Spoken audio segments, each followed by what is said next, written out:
ನಮಸ್ಕಾರ. ಏಪ್ರಿಲ್ 20ರ ಪ್ರಮುಖ ಪ್ರಚಲಿತ ವಿದ್ಯಮಾನಗಳ ವಿಶ್ಲೇಷಣೆಗೆ ನಿಮಗೆ ಸ್ವಾಗತ. ಸರಿ, ಹಾಗಾದ್ರೆ ಇವತ್ತು ನಾವು ಚರ್ಚೆ ಮಾಡ್ತಿರೋ 3 ಪ್ರಮುಖ ವಿಷಯಗಳನ್ನ ನೋಡೋಣ. ಮೊದಲಿಗೆ ರಾಷ್ಟ್ರಮಟ್ಟದಲ್ಲಿ ಬಹಳ ಚರ್ಚೆಳಿರೋ ಹೆದ್ದಾರಿ ಸುರಕ್ಷತೆ, ನಂತರ ಇಡೀ ಜಗತ್ತಿನ ಗಮನ ಸೆಳೆದಿರೋ ಹೋರ್ಮುಜ್ ಬಿಕ್ಕಟ್ಟು, ಕೊನೆಯದಾಗಿ ನಮ್ಮ ಕರ್ನಾಟಕದಲ್ಲಿ ಆಗಿರುವ ಕೆಲವು ಮುಖ್ಯ ಬೆಳವಣಿಗೆಗಳ ಮೇಲೆ ಒಂದು ನೋಟ ಹರಿಸೋಣ. ಬನ್ನಿ, ನಮ್ಮ ಮೊದಲ ವಿಷಯ ಶುರು ಮಾಡೋಣ. ಭಾರತದ ರಾಷ್ಟ್ರೀಯ ಹೆದ್ದಾರಿಗಳಲ್ಲಿ ದಿನೇ ದಿನೇ ಅಪಘಾತಗಳು ಹೆಚ್ಚಾಗ್ತಿದೆ ಅಲ್ವಾ? ಇದನ್ನು ತಡೆಯೋಕೆ ಸುಪ್ರೀಂ ಕೋರ್ಟ್ ಕೆಲವು ಕಠಿಣವಾದ ಹೊಸ ಮಾರ್ಗಸೂಚಿಗಳನ್ನು ಹೊರಡಿಸಿದೆ. ಈ ಸ್ಲೈಡ್ನಲ್ಲಿರೋ ಅಂಕಿಅಂಶ ನಿಜಕ್ಕೂ ಆತಂಕಕಾರಿ ನೋಡಿ. ನಮ್ಮ ದೇಶದ ಒಟ್ಟು ರಸ್ತೆಗಳಲ್ಲಿ ಕೇವಲ 2% ಮಾತ್ರ ರಾಷ್ಟ್ರೀಯ ಹೆದ್ದಾರಿಗಳಿರೋದು. ಆದರೆ ದೇಶದಲ್ಲಿ ಆಗೋ ಒಟ್ಟು ಆಕ್ಸಿಡೆಂಟ್ ಸಾವುಗಳಲ್ಲೇ ಬರೋಬ್ಬರಿ 30% ಸಾವುಗಳು ಇದೇ ಹೆದ್ದಾರಿಗಳಲ್ಲಾಗ್ತಿವೆ. ಅಂದ್ರೆ ಎಷ್ಟು ದೊಡ್ಡ ಅಂತರ ಅಲ್ವಾ? ಇತ್ತೀಚೆಗೆ ರಾಜಸ್ಥಾನ ಮತ್ತೆ ತೆಲಂಗಾಣದಲ್ಲಿ ನಡೆದ ದೊಡ್ಡ ಅಪಘಾತಗಳನ್ನ ಗಂಭೀರವಾಗಿ ಪರಿಗಣಿಸಿರೋ ಸುಪ್ರೀಂ ಕೋರ್ಟು ಈಗ ರಸ್ತೆ ಸುರಕ್ಷತೆಯನ್ನ ಪ್ರತಿಯೊಬ್ಬ ನಾಗರಿಕನ ಮೂಲಭೂತ ಹಕ್ಕಾದ ಜೀವಿಸುವ ಹಕ್ಕಿನ ಒಂದು ಭಾಗ ಅಂತ ಸ್ಪಷ್ಟವಾಗಿ ಹೇಳಿದೆ. ಇಲ್ಲಿ ಮುಖ್ಯವಾದ ವಿಷಯ ಏನಂದ್ರೆ, ಕೋರ್ಟ್ ಬರೀ ಸಲಹೆಗಳನ್ನ ಕೊಟ್ಟು ಸುಮ್ಮನೆ ಆಗಿಲ್ಲ. ಬದಲಿಗೆ ಪ್ರತಿಯೊಂದು ನಿಯಮವನ್ನ ಜಾರಿ ಮಾಡೋಕೆ ಅಧಿಕಾರಿಗಳಿಗೆ ಒಂದು ನಿರ್ದಿಷ್ಟ ಟೈಮ್ಲೈನ್ ಕೊಟ್ಟಿದೆ. ಇದೊಂದು ರೀತಿ ಸಮಸ್ಯೆಯನ್ನ ಎಲ್ಲಾ ಆಯಾಮಗಳಿಂದಲೂ ಬಗೆಹರಿಸೋಕೆ ಮಾಡಿರೋ ಒಂದು ದೊಡ್ಡ ಪ್ಲಾನ್. ಅಷ್ಟೇ ಅಲ್ಲ, ಕೋರ್ಟ್ನ ನಿಲುವು ಇಲ್ಲಿ ತುಂಬಾನೇ ಸ್ಪಷ್ಟವಾಗಿದೆ. ಜನರ ಜೀವದ ವಿಚಾರ ಬಂದಾಗ ನಮ್ಮತ್ರ ದುಡ್ಡಿಲ್ಲ, ಆಡಳಿತದಲ್ಲಿ ಸಮಸ್ಯೆ ಇದೆ ಅನ್ನೋ ತರದ ಯಾವುದೇ ಕಾರಣಗಳನ್ನ ನಾವು ಒಪ್ಕೊಳ್ಳೋದಿಲ್ಲ ಅಂತ ಖಡಕ್ ಎಚ್ಚರಿಕೆ ಕೊಟ್ಟಿದೆ. ಸರಿ, ಈಗ ದೇಶದ ವಿಷಯದಿಂದ ಅಂತಾರಾಷ್ಟ್ರೀಯ ಮಟ್ಟಕ್ಕೆ ಹೋಗೋಣ. ಹೊರ್ಮುಜ್ ಜಲಸಂಧಿಯಲ್ಲಿ ಉದ್ವಿಗ್ನತೆ ಹೆಚ್ಚಾಗ್ತಿದ್ದು ಅದು ಇಡೀ ಜಗತ್ತಿನ ಮೇಲೆ ಯಾವ ರೀತಿ ಪರಿಣಾಮ ಬೀರ್ಬೋದು ಅನ್ನೋದನ್ನ ನೋಡೋಣ ಬನ್ನಿ. ಈ ಇಡೀ ಬಿಕ್ಕಟ್ಟಿನ ಕೇಂದ್ರಬಿಂದುವೇ ಈ ಹೊರ್ಮುಜ್ ಜಲಸಂಧಿ. ಇಡೀ ಜಗತ್ತಿಗೆ ಕಚ್ಚಾ ತೈಲ ಸಾಗಿಸೋಕೆ ಇದು ಬಹಳ ಮುಖ್ಯವಾದ ದಾರಿ.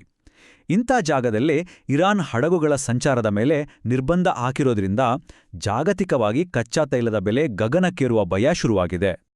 ಈ ಟೈಮ್ಲೈನ್ ನೋಡಿದ್ರೆ ಪರಿಸ್ಥಿತಿ ಎಷ್ಟು ಸೂಕ್ಷ್ಮವಾಗಿದೆ ಅಂತ ಗೊತ್ತಾಗತ್ತೆ. ಒಂದ್ ಕಡೆ ಶಾಂತಿ ಮಾತುಕತೆ ನಡೀತಿದೆ, ಆದರೆ ಇನ್ನೊಂದ್ ಕಡೆ ಅಮೆರಿಕ ಮತ್ತು ಇರಾನ್ ನಡುವೆ ಆಗಿದ್ದ ಕದನ ವಿರಾಮ ಒಪ್ಪಂದ ಮುಗಿಯೋಕ್ ಬಂದಿದೆ.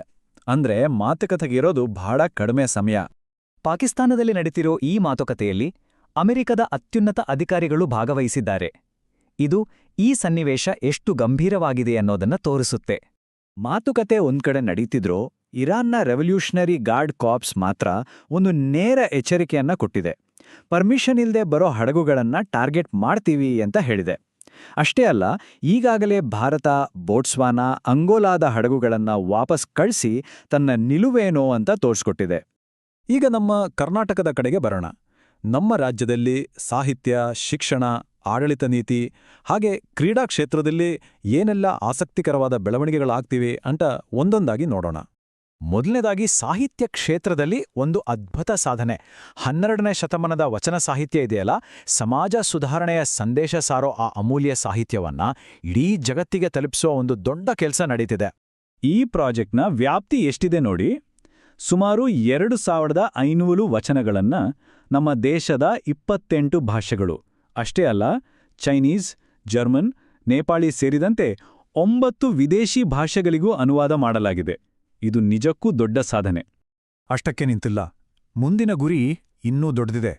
2027ರೊಳಗೆ ಆರ್ಟಿಫಿಷಿಯಲ್ ಇಂಟೆಲಿಜೆನ್ಸ್ ಅಂದ್ರೆ AI ತಂತ್ರಜ್ಞಾನ ಬಳಸಿ ನಮ್ಮ ವಚನಗಳನ್ನು ಜಗತ್ತಿನ ಎಲ್ಲಾ ಭಾಷೆಗಳಿಗೂ ತಲುಪಿಸಬೇಕು ಅನ್ನೋ ಮಹತ್ವಾಕಾಂಕ್ಷೆ ಇದೆ. ಸರಿ, ಸಾಹಿತ್ಯದಿಂದ ಈಗ ಶಿಕ್ಷಣ ಕ್ಷೇತ್ರದ ಕಡೆಗೆ ಬರೋಣ. ನಮ್ಮ ರಾಜ್ಯದ ಯೂನಿವರ್ಸಿಟಿಗಳಲ್ಲಿರೋ ಅಧ್ಯಯನ ಪೀಠಗಳನ್ನ ಮತ್ತು ಚುರುಕುಗೊಳಿಸೋಕೆ, ಸುಧಾರಣೆ ಮಾಡೋಕೆ ಒಂದು ಸಮಿತಿ ಕೆಲವು ಬಹಳ ಮುಖ್ಯವಾದ ಶಿಫಾರಸುಗಳನ್ನ ಮಾಡಿದೆ. ಈ ವರದಿಯಲ್ಲಿರೋ ಒಂದು ಮುಖ್ಯ ಅಂಶ ಏನಂದ್ರೆ, ನಮ್ಮ ರಾಜ್ಯದಲ್ಲಿ ಒಟ್ಟು 11 ಅಧ್ಯಯನ ಪೀಠಗಳಿವೆ. ಆದರೆ ಅದರಲ್ಲಿ 69 ಪೀಠಗಳು ಈಗ ಸದ್ಯಕ್ಕೆ ಪೂರ್ತಿಯಾಗಿ ನಿಷ್ಕ್ರಿಯವಾಗಿವೆ, ಅಂದ್ರೆ ಕೆಲಸ ಮಾಡ್ತಿಲ್ಲ. ಹಾಗಾಗಿ ತಕ್ಷಣವೇ ಸುಧಾರಣೆ ತರಬೇಕು ಅನ್ನೋದು ಸ್ಪಷ್ಟವಾಗಿದೆ. ಈ ಪೀಠಗಳಿಗೆ ಮತ್ತೆ ಜೀವ ತುಂಬೋಕೆ ಸಮಿತಿ ಏನೆಲ್ಲ ಹೇಳಿದೆ ಅಂದ್ರೆ, ಸಾಧನೆ ಮಾಡಿದ ಮಹಿಳೆಯರ ಹೆಸರಲ್ಲಿ ಹೆಚ್ಚು ಪೀಠಗಳನ್ನ ಸ್ಥಾಪಿಸಿ, ಒಂದೇ ತರಹದ ನಿಯಮಗಳನ್ನ ತನ್ನಿ, ಮತ್ತೆ ಪ್ರತಿಯೊಂದು ಪೀಠಕ್ಕೂ ಆರ್ಥಿಕವಾಗಿ ಭದ್ರತೆ ಒದಗಿಸಿ ಅಂತ ಶಿಫಾರಸು ಮಾಡಿದೆ. ಶಿಕ್ಷಣದ ನಂತರ ಈಗ ರಾಜ್ಯದ ಒಂದು ಹೊಸ ನೀತಿ ಬದಲಾವಣೆ ಬಗ್ಗೆ ನೋಡೋಣ. ಕರ್ನಾಟಕ ಸರ್ಕಾರ ಮದ್ಯದ ಮೇಲೆ ತೆರಿಗೆ ಹಾಕೋ ರೀತಿಯನ್ನೇ ಬದಲಾಯಿಸಿದೆ. ಈ ಕ್ರಮಕ್ಕೆ ಉದ್ಯಮ ವಲಯದಿಂದಲೂ ಒಳ್ಳೆಯ ಸ್ವಾಗತ ಸಿಕ್ಕಿದೆ. ಇದನ್ನ ಸಿಂಪಲ್ ಆಗಿ ಹೇಳಬೇಕು ಅಂದರೆ ಮೊದಲೆಲ್ಲ ಬಾಟ್ಲಿಯ ಸೈಜ್ ನೋಡಿ ಟ್ಯಾಕ್ಸ್ ಹಾಕ್ತಿದ್ರು. ಆದರೆ ಈ ಹೊಸ ಸಿಸ್ಟಮ್ ಪ್ರಕಾರ ಬಾಟ್ಲಿ ಸೈಜ್ ಮುಖ್ಯ ಅಲ್ಲ, ಅದರೊಳಗೆ ಆಲ್ಕೋಹಾಲ್ ಕಂಟೆಂಟ್ ಎಷ್ಟಿದೆ ಅನ್ನೋದು ಮುಖ್ಯ. ಆಲ್ಕೋಹಾಲ್ ಪ್ರಮಾಣ ಜಾಸ್ತಿ ಇದ್ರೆ ಟ್ಯಾಕ್ಸ್ ಕೂಡ ಜಾಸ್ತಿ.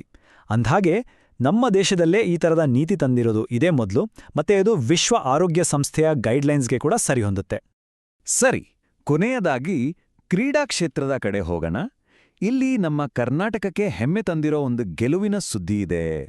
ನಮ್ಮ ಯುವ ಬಾಕ್ಸರ್ ಸಂಭ್ರಮ 8ನೇ ಯೂತ್ ನ್ಯಾಷನಲ್ ಬಾಕ್ಸಿಂಗ್ ಚಾಂಪಿಯನ್ಶಿಪ್ನಲ್ಲಿ ಕರ್ನಾಟಕಕ್ಕೆ ಚಿನ್ನದ ಪದಕ ತಂದುಕೊಟ್ಟಿದ್ದಾರೆ. ಫೈನಲ್ ಪಂದ್ಯದಲ್ಲಿ 5-0 ಅಂತರದ ಭರ್ಜರಿ ಗೆಲುವು ಸಾಧಿಸಿದ್ದಾರೆ. ಅಷ್ಟೇ ಅಲ್ಲ, ಈ ಪ್ರಮುಖ ಗೆಲುವಿನ ಮೂಲಕ ಅವರು ಮುಂಬರುವ ಯೂತ್ ಏಷ್ಯನ್ ಗೇಮ್ಸ್ನಲ್ಲಿ ಭಾಗವಹಿಸೋಕೆ ಕೂಡ ಅರ್ಹತೆ ಪಡ್ಕೊಂಡಿದ್ದಾರೆ. ಇದೆಲ್ಲವೂ ನಮ್ಮನ್ನ ಒಂದು ಕೊನೆಯ ಪ್ರಶ್ನೆ ಹತ್ರ ಕರ್ಕೊಂಡು ಬರುತ್ತೆ. ನೋಡಿ, ಕರ್ನಾಟಕ ಒಂದು ಕಡೆ ನಮ್ಮ ಸಂಸ್ಕೃತಿಯನ್ನ ಇಡೀ ಜಗತ್ತಿಗೆ ತಲುಪಿಸ್ತಾ ಇದೆ, ಇನ್ನೊಂದು ಕಡೆ ಆಡಳಿತದಲ್ಲಿ ಹೊಸ ಹೊಸ ಪ್ರಯೋಗಗಳನ್ನ ಮಾಡ್ತಿದೆ. ಹಾಗಾದ್ರೆ ನಮ್ಮ ರಾಜ್ಯದಲ್ಲಿ ಆಗ್ತಿರೋ ಈ ತರಹದ ಹೊಸ ಆಲೋಚನೆಗಳು ಹೆದ್ದಾರಿ ಸುರಕ್ಷತೆಯಂತಹ ದೇಶದ ದೊಡ್ಡ ದೊಡ್ಡ ಸವಾಲುಗಳಿಗೆ ಪರಿಹಾರ ಕೊಡೋಕೆ ಒಂದು ಮಾಡೆಲ್ ಆಗ್ಬಲ್ವಾ? ಇದು ನಾವು ಯೋಚಿಸಬೇಕಾದ ವಿಷಯ.